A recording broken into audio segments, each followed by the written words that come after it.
Próximo ponente, Daniel Solana, presidente y socio fundador de W, pionero en la comunicación publicitaria en los nuevos medios. En el 96 fundó W, agencia en la que ha sido responsable de proyectos de comunicación digital para clientes como Audi, San Miguel, Mau, Nike, Cacique, Evax, Atrápalo, ¿qué tal? Entre otros. En 2006 obtuvo el Grand Prix en Cannes en la categoría Cyber Lions para un proyecto de Nike. Y encima ha escrito un libro de publicidad del futuro, se puede decir, ¿no, Daniel? Post-publicidad, en lo que tiene que ver mucho con este congreso y con este lema. Así que ya todo tuyo. Gracias. Muchas gracias.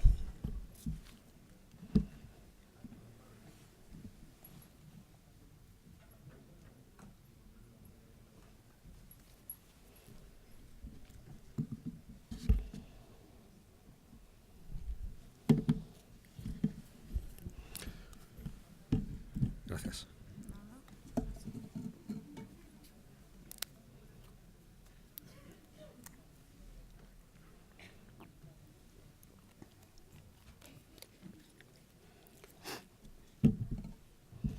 Bueno, buenas tardes. A ver, yo he cometido, no sé si la torpeza, cuando Javier me invitó a dar una charla, la verdad es que no me pude sustraer de responder justamente o de abordar justamente lo que es el lema y el título de estas jornadas, del futuro de la publicidad. A mí me parece, no sé si os pasa a vosotros, desde que yo empecé en este oficio hace ya 17, 18 años, la pregunta de cuál va a ser el futuro de esta profesión no dejo de hacérmela año tras año. Me parece que realmente es algo que nos afecta mucho. También confieso, nosotros empezamos como agencia en el 97-98 y confieso que en estos 16, 17, 18 años me he hecho esta pregunta repetidamente y me he equivocado repetidamente. Recuerdo que alrededor del año 2000 nosotros estábamos a punto de, ¿no? Inauguramos realmente un área que era un área de televisión interactiva. No sé si muchos de vosotros estabais en aquella época en activo, pero alrededor del 2000, 99-2000, parecía que el futuro de la publicidad y el futuro de la interactividad iba a caer, a radicar en lo que era la televisión en aquellos momentos. Inauguramos un área y la verdad es que fue un fracaso absoluto, porque todavía hoy en día la televisión no es interactiva, ¿no? Posteriormente, y también en foros como este, en congresos como este, se ha debatido continuamente la inminente irrupción del mundo mobile, y el mundo mobile ha tardado mucho realmente en caer como un elemento realmente estratégico en cuanto a herramienta de comunicación y dispositivo para comunicar desde el ámbito de la interactividad.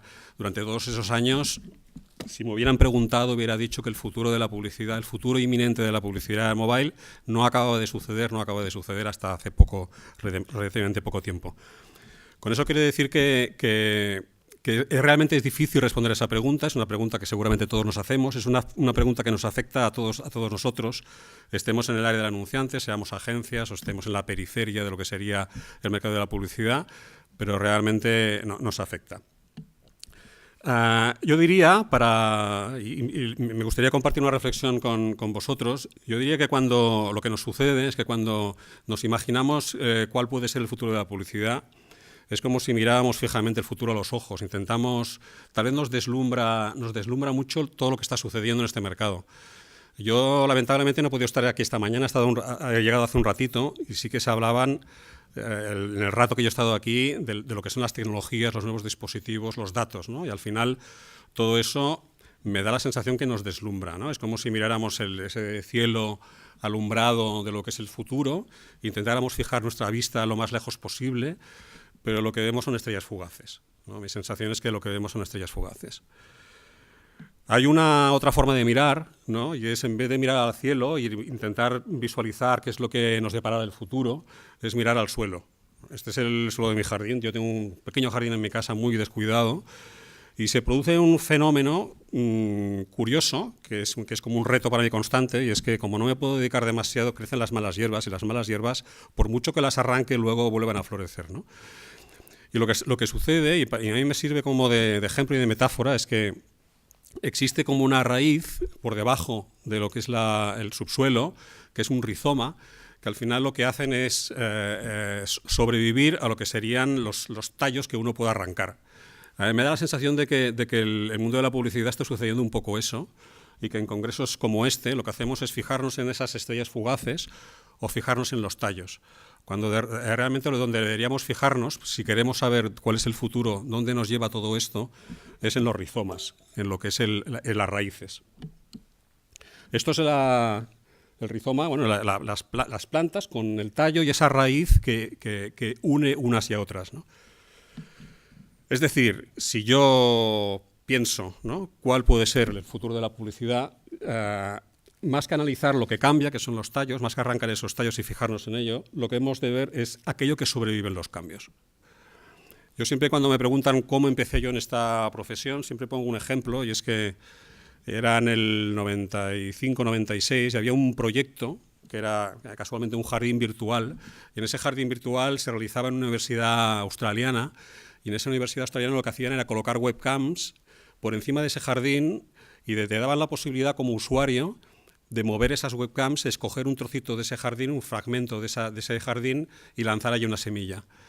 Eso me parecía que era fantástico. De hecho, fue de los proyectos que me hicieron pensar de que realmente asistíamos a un fenómeno donde la tecnología se cruzaba con la comunicación y con la creatividad de una manera fascinante. Y curiosamente, más allá de eso, ¿no?, de mover telemáticamente una cámara a tanta distancia, lo que me pareció muy sorprendente era que por debajo había un espacio de chat donde la plataforma te permitía compartir la experiencia en tiempo real con otros jardineros virtuales de todo el mundo. Y me parece que eso, que es lo que a mí me fascinó, no ha cambiado tanto en cuanto en estos 15, 16, 17 y 18 años, ¿no? Me parece que eso hay por debajo de todo lo que está sucediendo una raíz común. Y esa raíz común seguramente será lo que nos va a permitir ver lo que va a suceder en el futuro. Yo os invito a una reflexión para estirar 2 o 3 de esas raíces que yo por lo menos veo, que me parecen importantes, que las veo que están sucediendo desde hace tiempo y que si estiramos de ellas igual nos dan alguna pista de hacia dónde vamos. Esto es un poco una evolución de los últimos 15 años de los tallos, ¿no?, de esos fuegos artificiales que yo creo que asistimos. El chat, que a mí me emocionó en el 96, 97. Messenger en su momento, ¿no?, el hecho de poder compartir en tiempo real a través de texto, el florecimiento y seguramente ocaso de plataformas como Second Life, Facebook, Skype, Twitter, etcétera, ¿no? Esos son los tallos con mayor o menor crecimiento, ¿no? De hecho, cuando celebramos estos congresos, me parece que hablamos básicamente de los tallos, ¿no?, y de la longitud que alcanzan esas plantas, de la longitud que alcanzan esos fenómenos. Cosa que seguramente está bien desde el punto de vista de evaluar exactamente a qué nos enfrentamos, no ya en el futuro, sino en el presente más inmediato, ¿no? Nos afecta, obviamente, cómo las marcas, o cómo las agencias, o cómo los comunicadores, o cómo los creativos podemos tratar las redes sociales. Por debajo de eso es la raíz. Yo diría, no sé si esa es la expresión, pero la necesidad humana de estar en contacto permanente con los demás. Me parece que eso es algo que vivimos desde mucho antes de Internet, forma parte de la naturaleza humana. El ser humano es un ser social y lo que hace es destapar las tecnologías que poco a poco van sucediendo. Hoy es Facebook, no sabemos si dentro de 2, 3, 4, 5 años Facebook seguirá siendo lo que es hoy, pero sin duda habrá algo que haga que los seres humanos estemos en contacto los unos con los otros y huyamos de algo que decía este hombre, que es un estudioso de las religiones, un americano, Houston Smith, que decía: el infierno es estar en el más absoluto aislamiento, ¿no? Yo creo que los seres humanos necesitamos huir de ese infierno, del infierno de Smith, y buscar ese contacto permanente con los demás. ¿A través de qué tecnologías, a través de qué dispositivos, a través de qué plataformas, a través de qué maneras? Pues tal vez no sea tan importante, porque por debajo de todo eso sobrevive esa raíz, ese rizoma que hace que, pase lo que pase, a la larga necesitemos estar en contacto con los demás. Bajo esa reflexión, tal vez el debate no es tanto, ese es un poco el debate, parte de lo que podría ser el debate en las hojas, ¿no? Por ejemplo, si el community manager ha de estar fuera o dentro de la empresa, o qué hacemos en Facebook, cuál es el uso más inteligente que podemos hacer de una herramienta como Twitter, o con qué frecuencia posteamos en Facebook, ¿no? Esas son preguntas que se corresponden a lo que sería el debate en las hojas. Si vamos un poco más en lo que subyace, encontramos otras preguntas que igual serían más importantes responder para abordar el futuro con garantías de continuidad, como por ejemplo, ¿cómo puedo intervenir en la conversación de las personas sin que sea una molestia? Como marca, ¿de qué podemos hablar? ¿No? Esa es una pregunta que yo hago a muchos anunciantes, ¿no? Más allá de cómo se gestionen las distintas herramientas. En el 2014, ¿de qué va a hablar la marca? ¿Qué normas de cortesía social he de adquirir como marca para penetrar en los entornos sociales de la gente sin que me rechacen? ¿Cuáles son esas nuevas formas, ¿no?, de relación entre marcas y personas? En esos nuevos entornos sociales de conexión permanente, de compartir privacidad, ¿qué tipo de privacidad puedo compartir como marca o qué tipo de privacidad forma parte de mi intimidad? Si abro la puerta de mi casa, estamos hablando de ámbito social y abro la puerta de mi casa, ¿qué puedo ofrecer a la gente que sea de su interés más allá de mis campañas, eslogans y discursos? ¿Qué tenemos, ¿no?, para ellos? Si los visitos, hemos de llevar regalos, hemos de ser generosos como marcas si estamos en un entorno social, existe la cortesía, existe la generosidad, ¿de qué manera existen? Yo creo que esas son preguntas que, más allá de lo que podrían ser las distintas herramientas que nos pueden deslumbrar hoy en día, seguramente nos tendremos que hacer hoy, nos lo hicimos en el pasado y seguramente nos haremos en el futuro de la publicidad. ¿Cómo será la agencia de publicidad del futuro? ¿Cómo será la publicidad del futuro? Pues no lo sabemos, nadie lo sabe, pero seguramente requerirá de nosotros un profundo conocimiento de la naturaleza social del ser humano. Hoy más que nunca los insights del consumidor los necesitamos para mover cualquier tipo de comunicación, ¿no? Vivimos de eso, los notamos y lo notamos mucho cuando nos equivocamos, ¿no? Cuando erramos y no tenemos un buen acierto en lo que sería el abordar el ser humano desde el ámbito de su naturaleza más profunda, más humana y más social. Eso es un punto, ¿no? Eso para mí es una de los rizomas, la sociabilidad, que nos va a llevar al futuro a que las agencias de alguna manera nos enfrentemos cada vez con mayor profesionalidad a ese entendimiento del ser humano como ser social. El segundo sería la cercanía, que tampoco sé exactamente cómo expresarlo, ¿eh? No sé si es cercanía, si es proximidad, si es complicidad, pero sí esa necesidad que tienen las marcas, las han tenido siempre, y hoy, por el florecimiento de lo que son los nuevos dispositivos que nos ponen en contacto a las personas con las personas y las personas con las marcas, se hace mucho más evidente. Esos son 3 ejemplos, ¿no?, de 3 marcas de 3 diferentes sectores, pero que siempre históricamente han tenido la misma necesidad. Yo lo he visto en multitud de briefings desde que yo empecé como publicitario. Las marcas de alimentación necesitan penetrar, acercarse a las personas, mostrar el estilo de vida de la gente, pero hacerlo para estar más pegadas a ellos, ¿no? Las marcas de tecnología, las compañías de telecomunicaciones, desde siempre han tenido la necesidad de alejarse del frío mundo de la tecnología y acercarse mucho más al ser humano y buscar esa complicidad muy cercana a lo que sería la gente. Y las entidades financieras lo mismo, ¿no? Casi todos los briefings que por mis manos han pasado desde una compañía financiera, de una manera más explícita o implícitamente por lo que decían, sentían esa necesidad de aproximarse a la gente, de adquirir cercanía, credibilidad. Si antes hablábamos de la parte social, de pertenecer al mismo clan, ¿no?, de pertenecer a la misma tribu, de adquirir con eso la credibilidad y la confianza que tan alejadas las marcas en estos momentos se encuentran de la gente, visto el entorno social en el que nos movemos. ¿Cuál es la raíz de todo eso? ¿Cuál es el rizoma? La necesidad que tienen las marcas de aproximarse a las personas para hacerles creíbles, familiares, cercanas, de confianza, ¿no? Yo creo que es una lucha que tenemos ahora las agencias, una responsabilidad que tenemos como gestores de la comunicación de las marcas para conseguir eso en un ámbito donde las personas se sienten realmente próximas a las demás personas, ¿no? Yo también, seguramente, uno de los aprendizajes y los shocks más importantes que he tenido como publicitario desde que empezó el mundo digital es darme cuenta de lo poco sólidos que teníamos los cimientos de las marcas cuando con sus formas de comunicar, con sus claims, con sus eslogans, con sus campañas, con sus piezas de comunicación, aterrizaban en los mundos digitales y en los mundos sociales y mostrando mucho esa distancia sideral de lo que es el lenguaje de las personas al lenguaje frío, comercial, tendencioso de las marcas, ¿no? Qué necesario es realmente acortar ese camino, qué importante es esa raíz, ese rizoma. Estos son 5 ejemplos, hay muchísimos más, ¿no?, que denotan esa tendencia de las marcas a buscar esa cercanía, ¿no? El de arriba, la campaña que todos conocéis de Dove, ¿no?, en sus diferentes expresiones creativas, pero ese retorno o giro 180 grados hacia la credibilidad y hacia la realidad de las personas y hacia entender que el ser humano no es tanto, o que su cliente no es tanto consumidor, sino un ser humano. Kleenex localizando gente que estaba resfriada a través de las conversaciones que se producían en Twitter y regalando su producto para dar ese punto tal vez de generosidad o de acción, de cortesía social. La famosa campaña de Coca-Cola uniendo dos cosas o introduciéndose de una manera arriesgada también en el ámbito de un debate social de la gente, como es esa distancia entre dos comunidades vecinas, al mismo tiempo rivales, como es Pakistán e India. Un proyecto de Pepsi que lo que hacía era regalar una hora a la gente, ¿no? que distinta también esas nuevas formas de comunicación que tienen que ver con ese punto de intentar entender de una manera mucho más próxima al ser humano y al consumidor.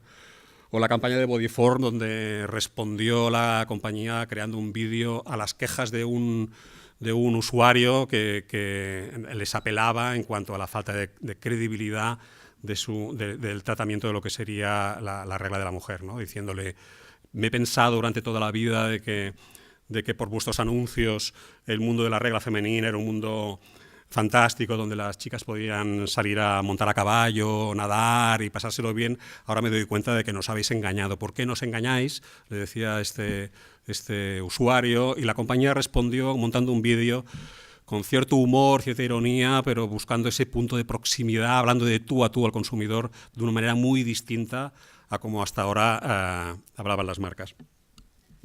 Ese sería ese segundo punto. Ya digo, no sé si llamarlo credibilidad, si llamarlo honestidad, si llamarlo cercanía. Sí que es una necesidad y es un deber pendiente, es una responsabilidad que tenemos las agencias y los gestores de las marcas por buscar poco a poco esa proximidad. ¿Cómo lo vamos a hacer? ¿A través de qué herramientas? ¿A través de qué dispositivos? ¿De qué manera? ¿Con qué ideas? ¿Con qué estrategias? Pues no lo sé. No lo sé, pero seguramente ese camino lo hemos de recorrer de alguna manera, y creo que si nos enfrentamos al futuro del mundo de la publicidad deberíamos plantearnos cómo podemos ir abordándolo. Sociabilizar, decía, la cercanía. El tercer punto, la participación. También lo digo históricamente, desde que yo empecé en el ámbito de la publicidad digital. Empezamos todas las agencias hablando de la interactividad, y la interactividad era una forma de intervenir en la vida de las personas, ¿no? De que las personas intervinieran en las piezas que hacíamos de comunicación. Al principio era algo minúsculo pero fantástico, como era el clic, ¿no? El ver una pieza publicitaria y simplemente tocarla, ¿no? Parecía que habíamos descubierto realmente un nuevo sentido, ¿no? en el ámbito de la comunicación, porque hasta en aquel momento solo veíamos la comunicación y la podíamos oír, pero nunca la habíamos tocado, y de repente el cliente, el consumidor, el espectador, el usuario podía intervenir en nuestra publicidad, podía de alguna manera participar. Desde ese momento, perdona, Javier, no te entiendo. Desde ese momento hemos establecido una carrera creciente para poder poco a poco darle más peso al consumidor, al usuario en nuestra comunicación publicitaria. Me gusta enseñar este ejemplo de lo que sería seguramente una de las precursoras de lo que es el mundo de la participación a nivel publicitario. Ella es Brownie Wise, que fue vendedora de lujo para una marca como era Tupperware, inventora de algo que es muy vigente, que es terriblemente vigente, que fueron las Tupperware parties, ¿no? De qué manera una marca podía introducirse socialmente a través de una red social, en aquellos momentos no tecnológica, pero sí una red social, para vender el producto. Esto es lo que propuso en el 54 Brownie Wise, era reunir a las fans de la marca. No existía Facebook obviamente en aquellos momentos, pero reunir a las fans de la marca y hacerlas partícipes de lo que sería la comunicación, la creación de valor y la creación de proximidad de sus productos con respecto a la gente. Fue una acción que podríamos pensar que era obviamente social, que fue experiencial. La gente realmente tenía contacto con el producto de una manera experiencial, interactiva, cercana, participativa y tremendamente viral. Me parece que eso existía ya. El rizoma en esos momentos estaba ahí, y lo que ha sucedido con la tecnología es que lo ha destapado, ¿no? Ha hecho posible que proyectos así no fueran excepcionales y no fueran complejos, sino que pudieran ser utilizados por las diferentes marcas en cualquier entorno, más allá del físico. La participación yo la entiendo a través de diferentes ámbitos, ¿no? Desde la simple involucración. Hay algo que incluso lo recuerdo cuando empezó el mundo de la publicidad digital, que muchos publicitarios decían, bueno, es que la interactividad existe realmente con las piezas publicitarias que hacemos. No es una interactividad física, no podemos intervenir físicamente, pero existe cierto punto de interactividad. Y es cierto, la publicidad siempre ha intentado, por ejemplo, hacer una pregunta para que la gente no responda en tiempo real, pero imagine en su imaginación, en su cabeza, la respuesta. Ha tenido siempre esa intención. Ha sido con la llegada de la tecnología que hemos podido potenciarlo mucho más, ¿no? Que esa raíz floreciera con tallos muy visibles, ¿no? Como pueden ser lo que decía la involucración, la intervención en una acción publicitaria concreta, la colaboración de manera un poco más sofisticada en lo que sería una acción de comunicación, la cooperación con otras personas conjuntamente para colaborar, para trabajar en una acción auspiciada, patrocinada o de una marca. Y finalmente la co-creación, tal vez como el punto máximo de lo que sería la participación en un proyecto publicitario participativo, ¿no? No tiene por qué ser una escalada hacia arriba, esos son los tallos, no tiene por qué desviarnos y pensar que hemos de llegar lo más arriba posible, sino que existe ese punto interesante de participación como raíz que nos puede llevar a entender la comunicación de otra manera, ¿no? Hoy en día, y eso es una sensación personal, pero que comparto, ¿no? Hoy en día, después de 14, 15, 16 años haciendo campañas que en principio eran interactivas y ahora son plenamente participativas, yo tengo la sensación que hoy en día una campaña que sea lanzada sin contar con la participación de la gente es una campaña que nace muerta. Es cierto que no siempre, es cierto que todavía se pueden hacer piezas de comunicación, obviamente para comunicar simplemente lanzar un mensaje, pero parece que nos quedemos un poco cortos dado el entorno en el que vivimos si lo que hacemos simplemente es colocar el mensaje en un lugar determinado sin contar con la participación de la gente. Umberto Eco escribió una frase que me quedó y que es obvia, pero dicha por Umberto Eco para mí tiene una especial relevancia, y decía de que hoy en día la comunicación necesita del efecto rebote, ¿no? Antes, como si fuera un juego de billar, simplemente uno tenía que lanzar la bola, y ahora es impensable lanzar esa bola sin pensar que esa bola tiene que rebotar con otras bolas, ¿no? Es decir, necesitamos esa participación para que nuestra comunicación sea plena. El tercer punto, por lo tanto, es, decía en el primero, recorrer un profundo conocimiento de la naturaleza social, la agencia como intermediadora entre las necesidades de las marcas y necesidades de las personas. El tercer punto es la agencia, la publicidad como el ente que organiza eventos, espectáculos, plataformas, contenidos, contando con la participación de la gente. Parece de que eso que forme parte de nuestro futuro. El cuarto punto es la creatividad. Pasaré rápido por aquí porque es muy obvio, pero sí que me parece, no sé si hemos hablado mucho de creatividad durante este evento, sí que me parece importante reivindicarlo. La creatividad como el motor de las ideas. Decía un buen amigo, Paul Fleming, el fundador de Barcelona Virtual,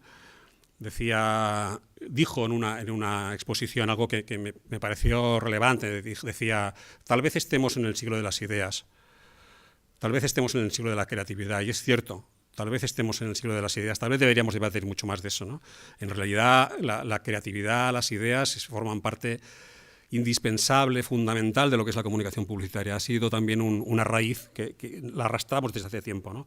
No deberíamos dejarnos llevar demasiado por los fuegos de artificio de la tecnología, sin olvidar de que por debajo de todo eso están los seres humanos, estamos nosotros como personas, con nuestro talento, con la capacidad de poder lanzar ideas, no solo desde el entorno íntimo de un departamento creativo, sino desde todos los entornos relacionados con el mundo de la comunicación. Y relacionado con la creatividad, el storytelling, ¿no? como pieza fundamental de lo que sería la creatividad y el consumo del ser humano, ¿no? Es otra de esos rizomas larguísimos que llegan desde tiempos ancestrales y que vamos a seguir viviendo, ¿no? Necesitamos, para llegar a la gente, si somos comunicadores, basarnos en esas historias que pueden ser desde una simple fotografía que revela mucho más allá de lo que muestra lo que hubo pasado, lo que está a punto de pasar, o de las historias fantásticas que nos asaltan continuamente en Internet y que nos asombran, nos divierten o nos emocionan. Acabo ya, el último punto, que sería el concepto sistémico, ¿no? Que es algo que también ha sucedido durante todo este tiempo, y es esa transversalidad de las disciplinas. Sucedió al principio cuando nació Internet, que parecía que iba a vivir en un cajoncito dentro del mundo del below the line, y poco a poco nos hemos dado cuenta de que impregna absolutamente todo lo que son las disciplinas de la comunicación.